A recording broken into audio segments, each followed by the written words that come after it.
Okay, so you guys have done the experiment. You guys have all felt the heat from the reaction. Now what we're going to do is this. Now you guys have recorded the change in temperature. But keep in mind, temperature is only a measurement of heat. It's not heat itself. It doesn't tell you what the heat itself is. You actually have to calculate. You actually have to calculate what is the heat of the neutralization, rather than just, you can't just say, oh, I have this change in temperature. So what are you going to, so I'm going to teach you guys how to calculate that. So to calculate heat of neutralization. James, I forgot to do one thing. Can you go to the dial over there and turn the dial so that first row lights are off, please? Thank you.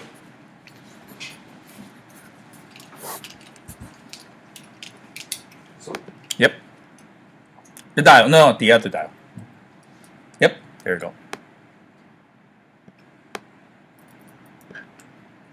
Thank you. All the way. Yep, perfect. So to calculate heat of neutralization, now I would want you to do your own calculations. So rather than using the numbers that you have, I'm going to make up some numbers. So what are the measurements that you guys have made aside from the temperatures? What are the other two numbers that you guys have measured today for the experiment? Say again? The amount of? HCl and NaOH. Okay, HCl and NaOH. So tell me one of them. So NaOH is 4 grams. So you have used 4 grams of NaOH. You have also used 100 ml of 1 molar HCl. Okay, and right now I'm just going to make it up. Now, initial temperature, let's just say it's 15 degrees. Okay, the room is nowhere that cold, but I'll just make that up. And final temperature, let's just say it's 50 degrees Celsius. Okay, let's just say these are my numbers.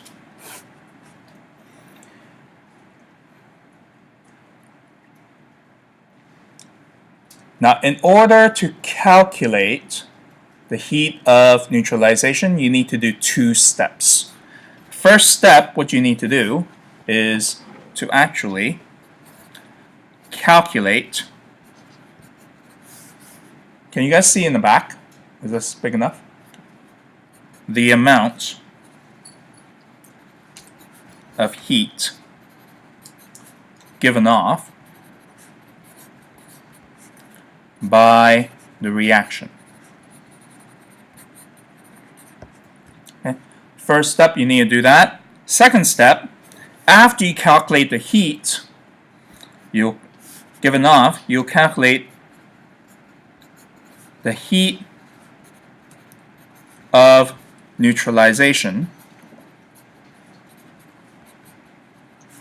per mole. If you look at all the tables, if you look at a table of bond energies and things like that, it's always kilojoules per mole, whatever it is per mole. So we need to kind of convert that into that format, kilojoules per mole of HCl aqueous. Okay.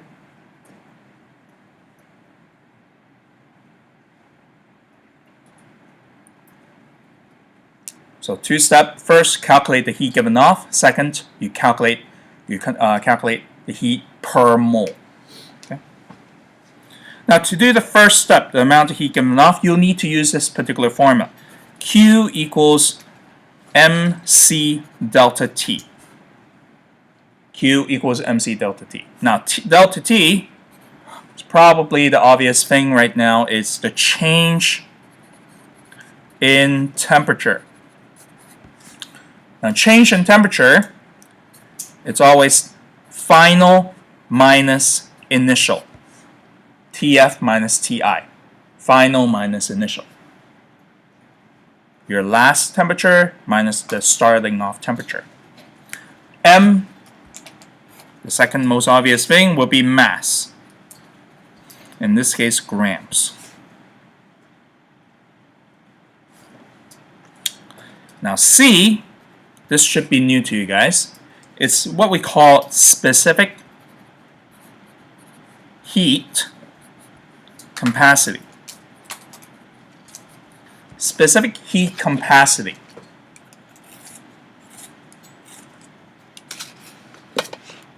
And it is in the unit of joules per grams Celsius.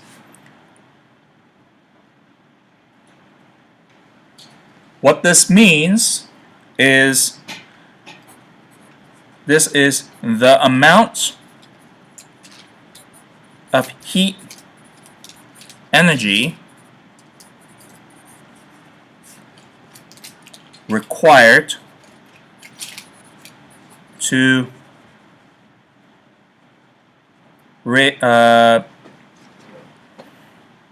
raise the temperature of 1 gram of substance, of a specific substance,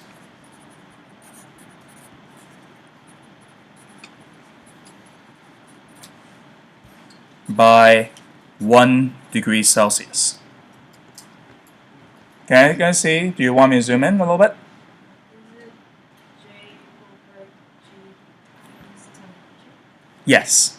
So the whole thing now, the whole thing here is below the, it's underneath. So it's actually, if you want to think about it, it's like this. Okay?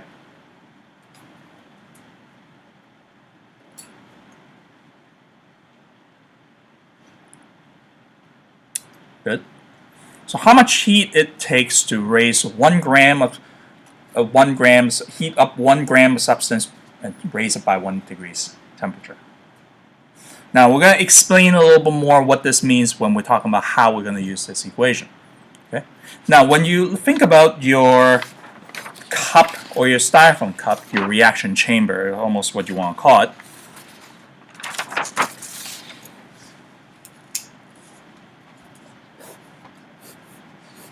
Now, if you think about your styrofoam cup, you have this is your HCl. Now, usually in chemistry, there's a bracket and usually tells you something about that substance or what state or whatever it is.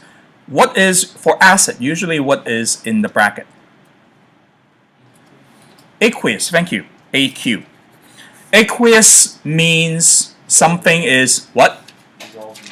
Something is dissolved in water. So when you actually look at your styrofoam cup, what you have in there is mostly actually just water. Remember, it's dissolved in water. So inside that cup, inside that 100 ml, is mostly water. You have a few molecules of HCl floating around. And next year you'll learn that, oh, HCl is an ion, so it's an ionic compound, which means when they put in when they dissolve in water, the ions are actually separated. So you actually have, but we're not going to think about that right now. Well, just draw HCl together, even though it's not true. So you have a few HCl floating around, but it's mostly water. When the HCl get neutralized, the neutralization reaction gives off heat. And what gets heated up? What gets heated up? The cup, but what is in the cup? Mostly the water, thank you. So it's actually mostly the water that gets warmed up. Good so far? So when you think about it, go back to this equation, Q equals mc delta T. Technically, what are you measuring the temperature change of? The water. It's mostly water in that cup anyways. So you're really measuring the change in temperature of the water. So in this case, the mass, and let's do the delta T first. So you're really measuring the change of water because that cup is mostly water. So using my numbers, final temperature minus initial temperature. So here it's 50 minus 15 degrees. That's 35 degrees.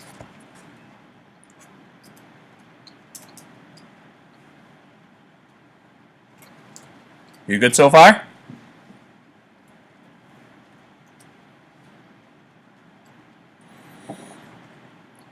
Now, so it is the temperature of the water that you've been measuring. And so in this case, because you're really, this whole equation, you have to talk about the same substance. So it is not just a change in temperature of the water, but the mass, in this case, will also be the water as well as a specific heat capacity. Here, the C here, it will have to be the specific heat capacity of water, which is a number that I don't expect you to know yet, but you should know after this point. 4.19 joules per gram Celsius. So what this means is that it takes 4.19 joules of heat energy to raise 1 gram of water by 1 degree Celsius. Okay. Do you guys want me to zoom in the back? No, that's good. Okay.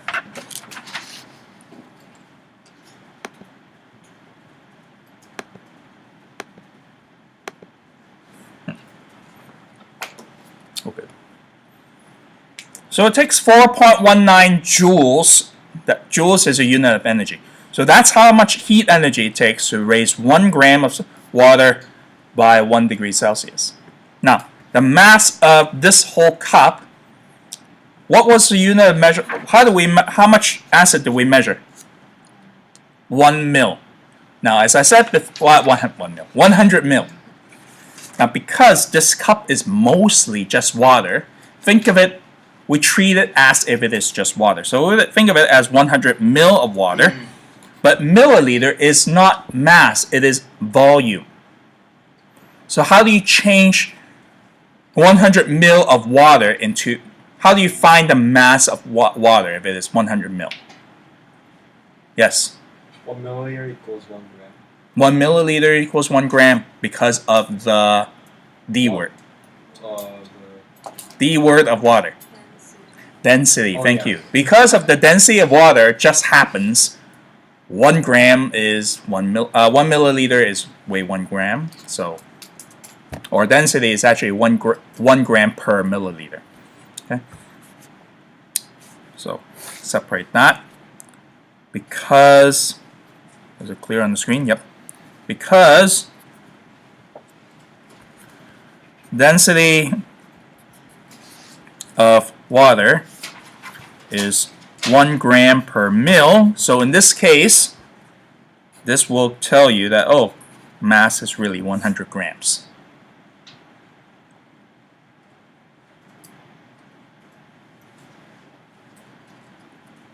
Questions?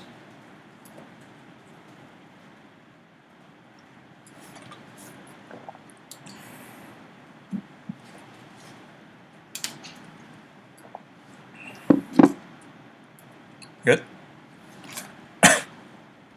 So we'll plug this into the equation. So Q equals mc delta T. M is 100 grams. You bring in the units, okay? C is 4.19 joules per gram Celsius times 35 degrees.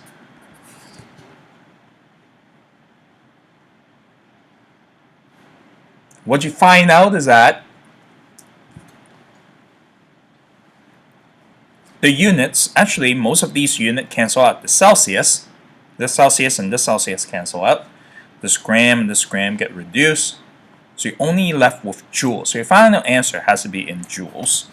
And you plug this into the calculator, which I've done yesterday. It's 14665 joules.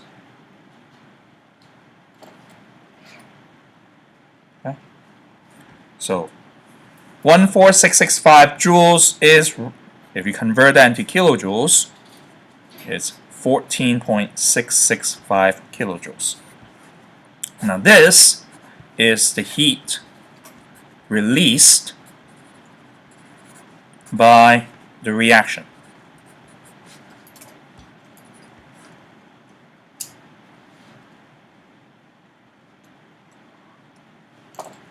Questions?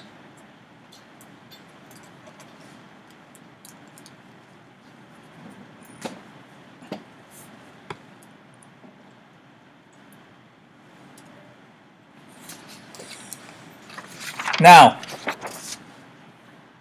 that's step 1. You found the heat released by the reaction, but you still need to find the heat of neutralization per mole of HCl. So what we're going to do is, you guys have this number. Now, step 2, we have to find, because step 2, we're trying to find how much heat of neutralization of this per mole of HCl. So we need to find the mole of HCl. How do we find the mole of HCl? Earlier we calculated it. How do we find the mole of HCl? It's mass divided by mole. Oh, sorry. If grams, but we're not dealing with solids. We start volume. V times 3 times. C, thank you. V times C, volume times concentration. So 0.1 liter, same thing as 100 mil, times 1 mole per liter. In this case, cancels out. 0.1 mole of HCl. Okay.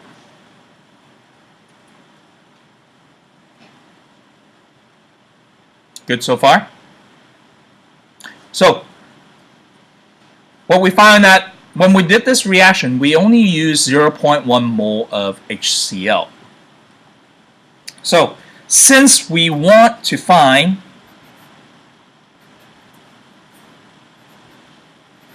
the heat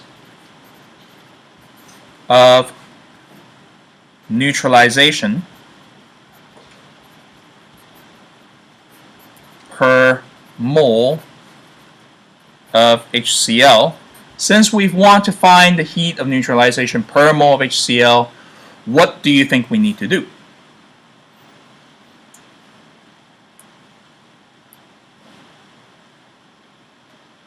We found the heat earlier, an earlier step, 14.665 kilojoules. So what should we do now? We want to find the heat of neutralization per mole of HCl.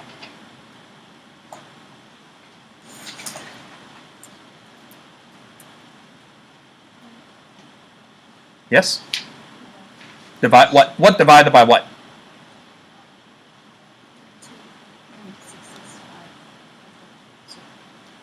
Okay. So in this case, just like what you said, but I'm going to use the terms rather than the numbers. So the heat of neutralization in this case will be Q. Q is the heat that you calculated earlier, the 14.665 kilojoules, divided by the number of moles of HCl. Remember, per mole of HCl, right? So in this case,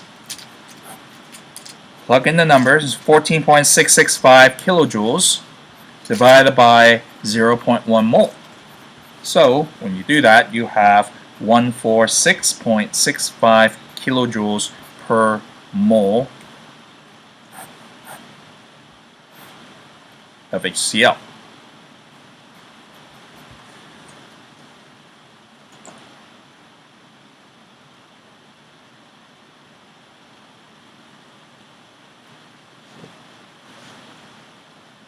Are you guys good?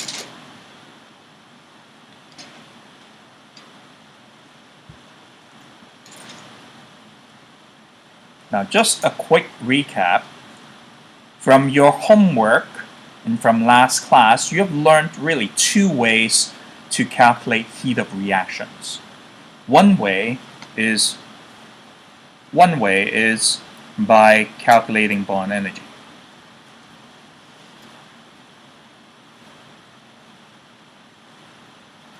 And today, you've also learned that if it was a neutralization reaction, aside from calculating bond energies, you can actually just do an experiment and using these two formulas, or just using Q equal mc delta T, and calculate the heat of neutralization also. Do you guys follow so far? Or by experimentation. If neutralization. Okay? You learn two ways to do this. Now, what we're going to do as homework, because your criteria B is today is Tuesday, so for you guys, your criteria B is next Thursday, as well as your criteria C is the Tuesday after. It will be a good idea to just warm up to what we have done. So for homework, what I want you guys to do, I want you guys to do a write-up, but this write-up, be aware, it's not, I'm not going to ask you to do a full-out write-up, because if you think about it, this particular experiment, there were, you didn't change the amount of hydrochloric acid, you didn't change anything. There's only one data point, so why would you plot a graph? There's no variation of independent variables. There's a whole bunch of stuff that is a very simple experiment. It's not really an investigation. So there's only a few things I want you to write, okay? So aim, I want you to have an aim in this. So really the aim is just find the delta H of neutralization. So you'll have to do all the calculation I've shown you right now, but using your own numbers, okay? Aim, you have to do a list of equipment. You should have a method or procedure. You should have a safety. Now today, experiment, there are a number of safety things which I talked to you about. Make sure when you write them up, rather than just saying do this or don't do this, make sure you also gave an explanation. Last time, if I remember correctly, in criteria B assessment, a lot of people lose mark or couldn't get really top grades simply because they didn't either don't have a safety or the safety did not explain why. Make sure you do that. Your raw data table. Okay, now I know your raw data is really not that exciting. It's really just these numbers, but it's more of remembering the format you need to have that counts for this write-up right now. Your process data, essentially, I just want you to do the calculations. Delta H of neutralization. And this one, this is important. Evaluation. This is the part where I really want you to spend time on. This method that I gave you today, there are a number of design flaws in there. Okay, there are a number of things that you can improve and easily can improve. I want you to think about them and I want you to list them out. Okay, state what the limitations are or the design flaws that on the experiment I gave you today. State them. Make sure you say how they affect the results and realistic improvements. Okay. This part is a lot for a lot of you where your last criteria, see, that was where like you lose a lot of the marks. It's one of these things, if the more evaluation of protocols you do, the better you get. Okay? You become better at troubleshooting, if you want to think of it that way. Okay? So this is your homework. I want you guys to get started on that. Yes? Yeah, you can type it on a computer. Now, one thing, just to let you guys know, normally for our criteria B, C, and D, I let you guys do it on computers, but because of my situation. Okay, because of my situation, I might sometimes be away during